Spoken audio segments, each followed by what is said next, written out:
অর্থাৎ এই দশমহাবিদ্যার তন্ত্রযজ্ঞের এই দেবীকে আমরা সংস্কৃতে বললাম রূপম দেহি যশো দেহি দিশো জহি। এবার দেবীকে আমরা সংস্কৃততে প্রশ্ন করলাম যে তুমি আমায় রূপ প্রদান করো, যশ প্রদান করো, খ্যাতি প্রদান করো, মোক্ষ প্রদান করো, কাম প্রদান করো, অর্থ প্রদান করো। এই দশমহার বিদ্যার আমরা তন্ত্রযজ্ঞ করে থাকি। যেমন দশমহার বিদ্যার বিভিন্ন যে বিষ্ণু পর্ব দিবসগুলো আছে, মহালয় আর অমাবস্যাতে তন্ত্রযজ্ঞ, যেটা ভৈরবতন্ত্রের দশমহাবিদ্যার পূর্ণাঙ্গ তন্ত্রযজ্ঞ সেদিন হয়ে থাকে। এবং ভাদ্র মাসের কৈশিকী অমাবস্যার তারাপীঠ মহাশ্মশানে, যেটা সিদ্ধপীঠ আছে, সাধক বামদেব যেখানে সিদ্ধি লাভ করেছেন, সেই তারাপীঠ গোটা মহাশ্মশানটাকে, পুরো মহাশ্মশানটাকে সিদ্ধপীঠ বলা হয়ে থাকে এবং কামাখ্যাকে তন্ত্রপীঠ বলা হয়ে থাকে। এবার সেই জায়গায় আমরা দশমহাবিদ্যার মা মহাকালীর সাধনা করে থাকি এবং সেই তন্ত্রযজ্ঞ করে থাকি। পূর্ণাঙ্গ পরিপূর্ণ দশমহাবিদ্যার যজ্ঞ মানে বছরে বিশেষ বিশেষ দিনে হয়ে থাকে। এবার দশমহাবিদ্যার হয়তো অনেকে চণ্ডীর অধ্যায়, দশমহাবিদ্যার একটি অল্টারনেটিভ রূপ আছে চণ্ডী তা, এবং 10টা দেবীর কথা, যেমন কাত্যায়নী দেবীরকে বলা হয়েছে, মহাকালীকে বলা হয়েছে, কালরাত্রিকে বলা হয়েছে, গৌরীকে বলা হয়েছে। এই প্রত্যেকটি দেবীর দশমহাবিদ্যার 10টা দেবীর যে যজ্ঞ করা হয় সেই সময়টার মধ্যে। এবার এই পূর্ণাঙ্গ যজ্ঞ অনেকে চাইলে তাদের বাস্তুতে করাতে পারেন এবং 10 দিকের যে তাদের দোষ আছে সে দোষটা কেটে যায়। 10টা দিকের দোষ আছে। এবার আমাদের বাস্তুশাস্ত্রে আমরা 10টা দিককে ধরে থাকি। এবার অনেকেই মনে করে থাকে যে পূর্ব, পশ্চিম, উত্তর, দক্ষিণ এই 4টা দিকেই সমাধান, তা নয়। এবার দেখা যাচ্ছে আমরা উত্তর পূর্ব কোণকে বলে থাকি ঈশান কোণ, এবার পূর্ব দক্ষিণ কোণকে আমরা অগ্নিকোণ বলে থাকি, এবার পশ্চিম এবং দক্ষিণ কোণকে আমরা বলে থাকি যেটা যমদুয়ার, এবং পশ্চিম দক্ষিণ কোণকে আমরা বলে থাকি যেটা বায়ুকোণ। এবার দেখা যাচ্ছে এই 4টি কোণ, 8টি কোণের মাধ্যমে একটি ঊর্ধ্ব একটি অধো, অর্থাৎ 10 দিকপালের আমরা পূজা করে থাকি। 10 দিকপালের পূজা করে সেই হয়তো কারো বাস্তুতে হলে সেই সময় তো বাস্তুতে যজ্ঞ করা অসম্ভব হয়ে যায় এবং তার পূর্বজন্মের যদি কোনো পাপ করে থাকে, এই জন্মে তার অর্থের উন্নতি হচ্ছে না, সেই ক্ষেত্রে এই ধরনের আমরা তন্ত্রযজ্ঞ, পূর্ণাঙ্গ যজ্ঞ করে থাকি। আবার এই ক্ষেত্রে এই জায়গায় আবার ধূমাবতী যজ্ঞ এসে থাকে। ধূমাবতীর সাবজেক্টটা অনেকেই অজানা আছে। ধূমাবতী দেবীর, ধূমাবতী দেবীর তার আবির্ভূত হয়েছেন সত্যযুগে। ইনি হচ্ছেন দশমহাবিদ্যার মানে আমরা শক্তির একটি অধ্যায়, অর্থাৎ অর্থ, কাম, মোক্ষ প্রদায়িনী দেবী আমরা ধূমাবতী দেবীকে বলে থাকি। অর্থাৎ ধূমাবতী যজ্ঞটা কারো বাড়িতে হয় না, কিন্তু দশমহাবিদ্যার সাথে সেই যজ্ঞটা মানে ধূমাবতী মন্ত্রটা উচ্চারণ করা যায়। এবার প্রকৃত ধূমাবতী দেবীর রূপটা কি করে সৃষ্টি হলো, কারণ ধূমাবতী দেবীর বাহন হচ্ছে হলো কাক, এবং দেখবেন খুব মানে সাদা ড্রেস পরানো, বড় বড় চুল, মানে কীরকম ধরনের দাঁত, এবং একটু বিধ্বস্ত অবস্থায় মানে রত্ন সিংহাসনে বসে আছে। এবার ধূমাবতী একটি এমন দেবী, আমরা দশমহাবিদ্যার মানে 10টি বিদ্যার মধ্যে একটি দেবী, মানে সবচাইতে মানে অতি অল্প সত্ত্বে ফলদায়িনী দেবী। যাই হোক, যখন মাতঙ্গ মুনি বশীকরণ বিদ্যা, যেটা আমার বিগত 2-3 এপিসোড আগে হয়েছে, বশীকরণ বিদ্যায় মা মহাকালীকে বশ করে আটকে রেখেছিলেন এবং শিবের বিরুদ্ধে যুদ্ধ করিয়েছিলেন। মাতঙ্গ ছিলেন ভক্তিযোগী, মুনি ছিলেন হঠযোগী, এবং কালী যন্ত্রম এই মানে মহাকালী থেকে সৃষ্টি হয়েছে। কালী যন্ত্রমের মাধ্যমে বশীকরণ বিদ্যা প্রয়োগ করে, অর্থাৎ কালী যন্ত্রমকে দাঁড় করিয়ে তাকে জাগ্রত করে সেই কালী যন্ত্রমের মাধ্যমে মা মহাকালীকে আটকে রেখেছিলেন। আটকে রাখার পরবর্তীতে এটা সমুদ্র মন্থনের পরে দেবতা অসুরদের যুদ্ধ হচ্ছে এবং দেবরাজ ইন্দ্র, বরুণ সমস্ত দেব দেবতা যুদ্ধে যখন হেরে যাচ্ছেন এবং ভগবান বিষ্ণু সেই যুদ্ধে উপস্থিত ছিলেন না, তখন সর্বদেব দেবতা এবং দেবীগণ ভগবান শঙ্করের কাছে যে উপস্থিত হলেন যে হে প্রভু, মা পার্বতীর কে তো মাতঙ্গ এবং মুনি সাধনায় সিদ্ধি লাভ করে তাকে বশ করে কালীযন্ত্রমের মাধ্যমে মহাকালী রূপে তাকে মানে আবির্ভূত করে রেখেছেন এবং সেই জায়গায় মা মহাকালী অবস্থিত আছেন। অর্থাৎ দেব শক্তির অল্টারনেটিভ হিসাবে এবং দেবতার বিরুদ্ধে দেবতা যুদ্ধ করছেন এবং তারা বশীকরণ বিদ্যা প্রয়োগ করে মা মহাকালীকে দিয়ে আমাদের সাথে যুদ্ধ করছেন। অর্থাৎ শক্তির কাছে আমরা পরাজিত, কারণ শিবের পরাশক্তি হচ্ছে মা মহাকালী এবং মহাকালীর পরাশক্তি হচ্ছে ভগবান শঙ্কর শিব, যেটা আমরা কৈলাসপতি পরমেশ্বর ভগবান শিবকে জেনে থাকি। তা এই জায়গার ক্ষেত্রে যখন স্বয়ং ভগবান বলি শঙ্কর তিনি খুব যুদ্ধে মানে অজস্র পরিমাণে যুদ্ধ হচ্ছে এবং রাক্ষসের নিধন এবং দেবতাদের অনেক ক্ষতি হয়ে যাচ্ছে, কারণ দুই পক্ষেরই হাজার হাজার লক্ষ লক্ষ লোক মৃত্যুবরণ করছে, কিন্তু সেই যুদ্ধ শেষ হচ্ছে না। শেষ মুহূর্তে ভগবান শঙ্কর গেলেন, ভগবান শঙ্করও তিনি যুদ্ধে আর পারছেন না। তখন মা মহাকালীর সামনে যে ভগবান শঙ্কর আবির্ভূত হলেন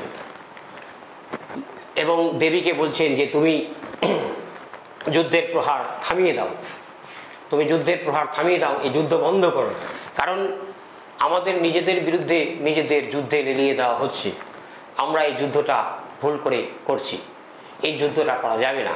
কিন্তু মা মহাকালী ভক্তি বলে বাধা আছে, তা ভক্তি বলে বাধা থাকার কারণে কি হচ্ছে, এবং মানে স্ত্রীর বিরুদ্ধে স্বামীকে লেলিয়েছে, স্বামীর বিরুদ্ধে স্ত্রীকে লেলিয়েছে, সেটা মানে আধ্যাত্মিক জগতের আধ্যাত্ম, সেটা মহাকালীর কালিকা পুরাণে সেটা পাওয়া যায়। মাতঙ্গ এবং মুনির যে চ্যাপ্টারটা আছে, অনেক বড় সাবজেক্ট আছে, যেহেতু আমি অল্পতে আমি সেটা ডেসক্রিপশন দিয়ে বলছি। মানে দশমহাবিদ্যার যে যজ্ঞের সাবজেক্টটা, তারা দশমহাবিদ্যে তন্ত্রযজ্ঞ করেছিলেন, মা মহাকালীকে বশ করার জন্য সেই জায়গায় তন্ত্রযজ্ঞ করেছিলেন এবং কালীযন্ত্রম দাঁড় করে কালীযন্ত্রমকে মানে স্থাপত্য করে যে দশমহাবিদ্যার যে শক্তির যেটা আমরা করে থাকি, শক্তিরূপা সনাতনী, আদিভূত সনাতনী, শক্তিরূপা সনাতনী, অর্থাৎ সে শক্তি যজ্ঞটা করে থাকি, সে কালীযন্ত্রম দাঁড়াতে কালীযন্ত্রমকে দাঁড় করিয়ে শক্তিকে আহ্বান করে থাকি। যে শক্তিকে আহ্বান করবো সে শক্তি আমার বশীভূত থাকবে, এই শক্তিকে দিয়ে আমি যা কাজ করাবো সে তাই কাজ করবে। যদি কাউকে বলা হয় যে বিল্ডিংটা ভেঙে দিয়ে আসে, সে ভেঙে দিয়ে আসবে। হয়তো সেই জায়গায় কেউ দেখবে না বিল্ডিংটা ভেঙে, হয়তো সেই জায়গায় একটা ভূমিকম্প হবে, সেই জায়গায় একটা ঝড় হবে, বা সেই জায়গায় একটা বড় ধরনের অপ্রীতিকর ঘটনা হবে, সেই জায়গায় বিল্ডিংয়ের ছাদ ফেটে গেল, বিল্ডিংটা লড়ে গেল। আসলে বিষয়টা তা না, সেখানে শক্তির মাধ্যমে তন্ত্রবিদ্যা প্রয়োগ করা হয়েছে। অনেক বাড়ি নতুন বাড়ি করে যে ছাদ ফেটে গেল, কলমের পায়ে ভেঙে গেল, মাটি দেবে গেল, সেই সব বাড়িতে সেই সব শক্তি তন্ত্রযজ্ঞের মাধ্যমে দশমহাবিদ্যার শক্তিকে প্রয়োগ করা হয়। তা তদ্রূপ এই জায়গার ক্ষেত্রে দেবী মহাকালীকে আহ্বান করা, তন্ত্রযজ্ঞের মূল মোক্ষম দেবী হচ্ছে মা মহাকালী, যেটাকে আমরা শ্মশানকালী বলে থাকি। মানে মহাকালীর মানে অষ্টাদশ অধ্যায় হচ্ছে এক অধ্যায় মা মহাকালীর যে শ্মশানকালী আছে, যেটাকে আমরা রুদ্রকালী বলে থাকি। এই রুদ্রকালী হচ্ছে মহাকালী, রুদ্রের অল্টারনেটিভ, যেটা দক্ষ যজ্ঞে যে বিনাশ করেছিলেন সে মা মহাকালী। এবং মহাকালীর যে ভৈরব তিনি ছিলেন, মহাকালীর মূল ভৈরব ছিলেন রুদ্র ভৈরব, অর্থাৎ এই রুদ্র ভৈরবই হচ্ছে মহাকালীর মূল ভৈরব। প্রথমে আমাদের ভৈরব তন্ত্র প্রয়োগ করতে হয়, ভৈরব তন্ত্র প্রয়োগ করার পরবর্তীতে এবং মহাকালীকে আমরা জাগ্রত বলে কালিকা যন্ত্রম দাঁড় করি। মানে দশমহাবিদ্যার যেটা আমরা তন্ত্রযজ্ঞ করে থাকি, কালিকা যন্ত্রম দাঁড় করে থাকি এবং 15 থেকে 16 ঘন্টা 18 ঘন্টা এই তন্ত্রযজ্ঞর পূজা লেগে থাকে। কারণ একটি সাধক, বর্তমান মানুষের সুগার হয়ে যায়, মানুষে 2-4 ঘন্টা না খেলে শরীর মূর্ছিত হয়ে যায়, কিন্তু যেহেতু তন্ত্রবিদ্যা শিখেছি, আমাকে বিদ্যাটা পরিপূর্ণতা না হলে আমাকে সেখান থেকে উঠা যাবে না। এটা মানুষ আমি কি করলাম, 2 ঘন্টা করলাম, 5 ঘন্টা করলাম, 1 ঘন্টা, সাধারণ মানুষরা বুঝবে না। আমি যখন হাজার হাজার মন্ত্র উচ্চারণ করব, যখন চণ্ডীর অধ্যয়ন করব, মানুষ তো সংস্কৃত বুঝবে না, সে দেখছে পারদর্শী সাধক, সে অনেক মন্ত্র উচ্চারণ করছে, দারুণ পুজো হয়েছে, বড় করে আগুন জ্বলিয়েছে, দারুণ যজ্ঞ হয়েছে। আসলে বিষয়টা তা নয়।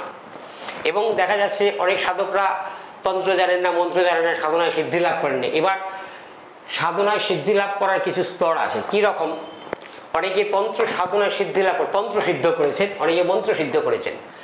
আর যারা সাধনায় সিদ্ধি লাভ করেছেন তারা হচ্ছে মহাপুরুষ। এবং তন্ত্র সিদ্ধিটা সেটা মহাপুরুষের মধ্যে পড়ে না, সেটা তান্ত্রিকের মধ্যে পড়ে। যেমন আমি তন্ত্র সিদ্ধ করেছি এবং মন্ত্র সিদ্ধ করেছি।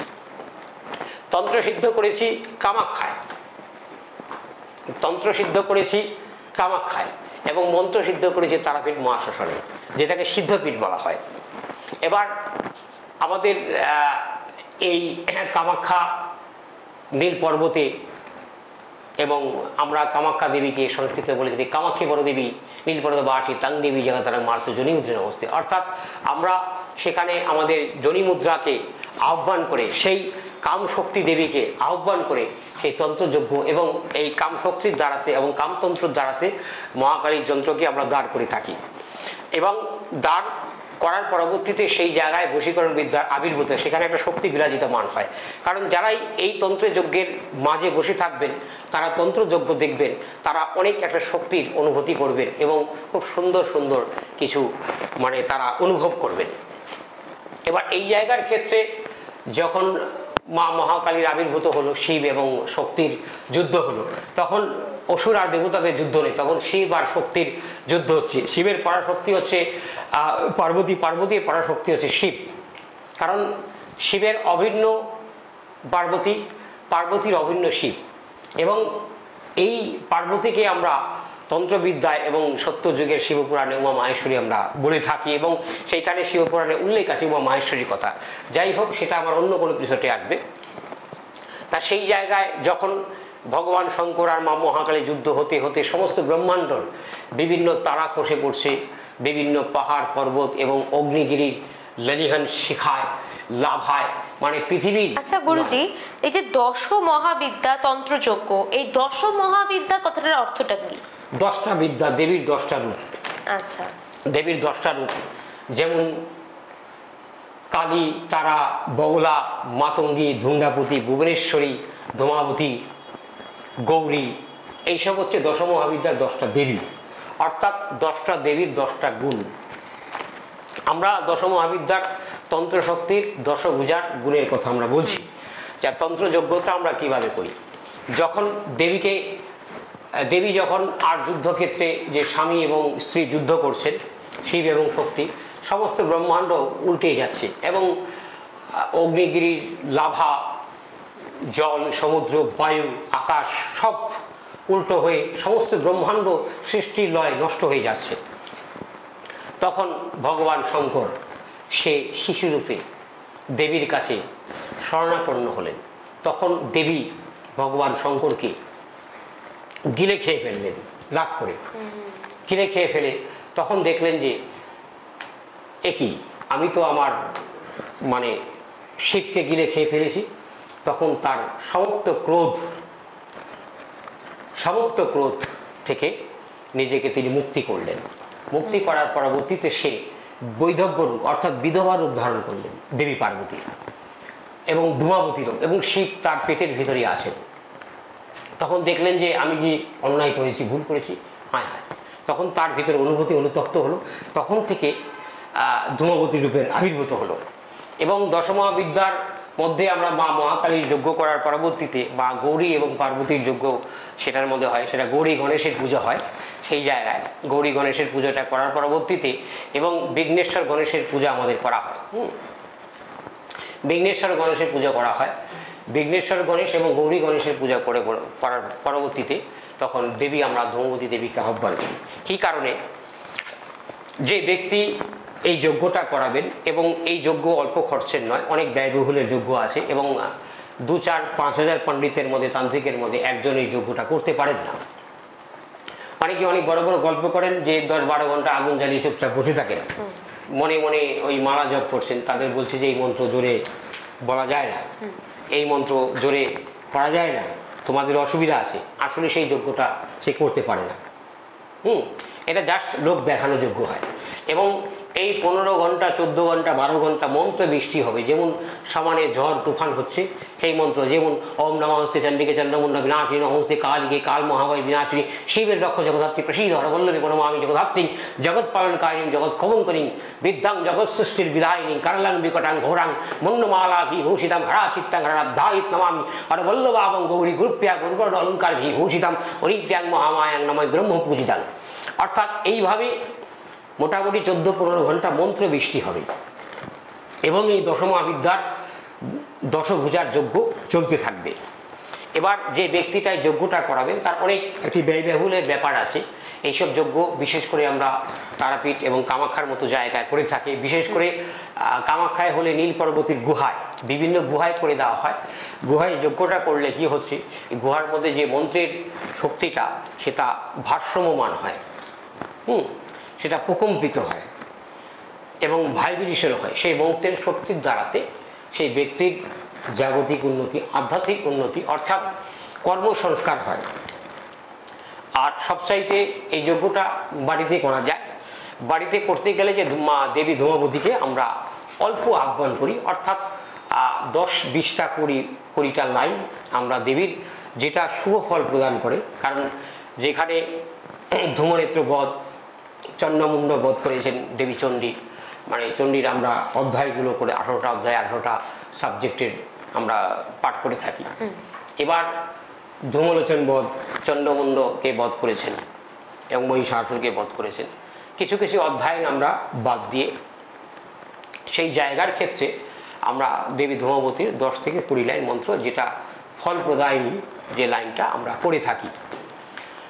ইভেন এই যজ্ঞটা যদি আবার কারো বাড়িতে হয়, সেখানে আমরা বাস্তুযজ্ঞকে মানে তার সাথে মিলিয়ে দিই। কারণ বাস্তুযজ্ঞ যদি বাস্তুদেবীকে বা বাস্তুদেবকে যদি আমরা আহ্বান না করি, গৃহের এই গৃহস্থদের জন্য এই যজ্ঞটা মঙ্গলদায়ক হয় না।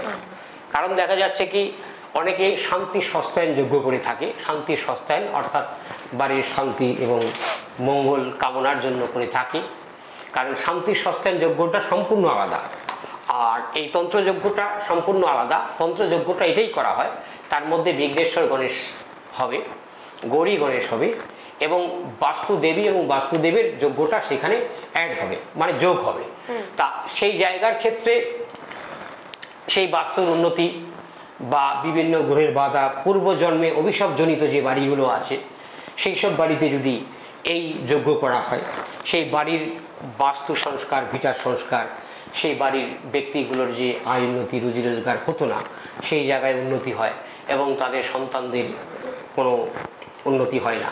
তারপরে বিভিন্ন যে তারা খারাপ খারাপ যে সিমটমগুলো বিগত কিছুক্ষণ আগে বলে গেলাম, অনেক বিকট শব্দ হয়, খারাপ গন্ধ বের হয়, বা বাড়িতে খুব অসুখ বিসুখ লেগেই আছে এবং বাড়ির বাস্তু সংস্কার হচ্ছে না, তারা এই সমাজে কোনো প্রকারের নাম যশ খ্যাতি পাচ্ছেন না, তাদের অর্থনৈতিক উন্নতি হচ্ছে না এবং তাদের ছেলে মেয়েদের সন্তানদের লেখাপড়া হচ্ছে না।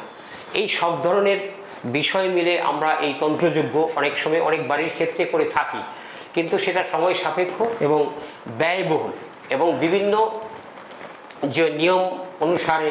আচ্ছা, এই তন্ত্রযজ্ঞের মধ্যেও কি আমাদের এরকম কোনো বিষয় আছে যে অমাবস্যাতে করতে হবে বা অন্য কোনো দিনে এরকম কোনো? এটা করা হয়, যেমন দশহরার দিন করা হয়। এটা দশহরা বলতে একটা দিন আছে, আর যেটা ভাদ্র মাসের অমাবস্যায় করা হয়, চন্দ্রগ্রহণ যোগে করা হয়, সূর্যগ্রহণ যোগে করা হয়, যেদিন রাহু গ্রাস যোগ আছে, যেদিন কেতুযুক্ত পীড়িত দিন আছে, যেদিন রাহুযুক্ত পীড়িত দিন আছে, সেই খারাপ খারাপ সময়গুলোতে এই তন্ত্রযজ্ঞগুলো করা হয়।